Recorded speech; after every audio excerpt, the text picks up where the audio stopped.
Hi guys, it's Ainsley. I just thought I'd jump in. It's been a while. I'm down at Brunswick Heads in far northern New South Wales, down by the river. There's the river over there. This is quite a famous tree. I'll show you. Oh, tree branches. Roots. See the roots? They make an amazing staircase. There's a beautiful tree. And there's a root right there. What do you call it? A Tarzan swing. So the kids from the community come down here at high tide and swing off the swing into the river, which is really cool. Reminds me of the kind of stuff I used to do when I was a kid. So, how is everybody? My Lord, what a crazy radical time to be on planet Earth. Far out. I'm in the Northern Rivers area of New South Wales, Australia, and presently, with all the crazy lockdown business, New South Wales has basically been in lockdown. They're pushing everyone to be double vaccinated and, to be able to engage with society. So there's a little band in the far northern strip of New South Wales where you can move around relatively freely if you're unvaccinated, which I am. So I'm just choosing to heal my own self, my own body. I really have nothing against people that choose to go down the vaccination path with regard to COVID. Personally, I don't feel any need to. Don't really see the sense in it, but that's just me. So here I am. I'm allowed to be here. And I may well be getting back across the border into Queensland within a couple of weeks of hanging out here. I had to come down here and take care of some business. So anyways, I'm chilling by the river and I just thought I'd jump on and say a quick g'day, see how you guys are going.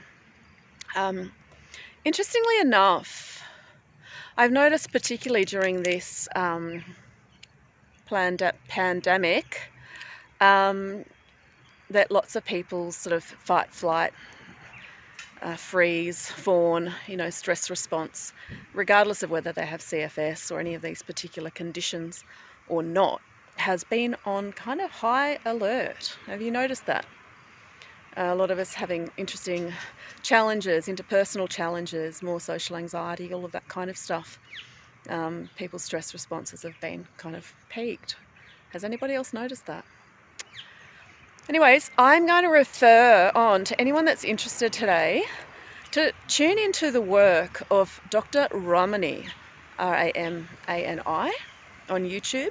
She does an excellent series on narcissistic abuse, or, for people that may consider themselves to have been victims of narcissistic abuse.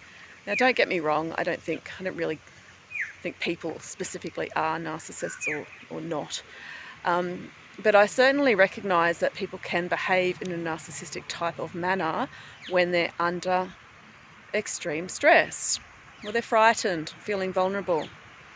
And I certainly see these patterns playing out in people's relationships, and I personally can see a huge correlation in the fight-flight sort of stress response that people with CFS develop and these types of relationships in their families, just their general upbringings in society, just the way we've been conditioned, and our primal sort of instincts and how they can kind of kick into gear.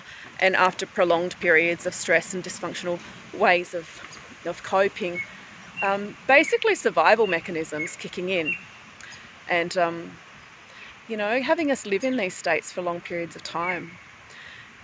So I'm going to share a few links to her channel after this, in case any of this resonates with you guys.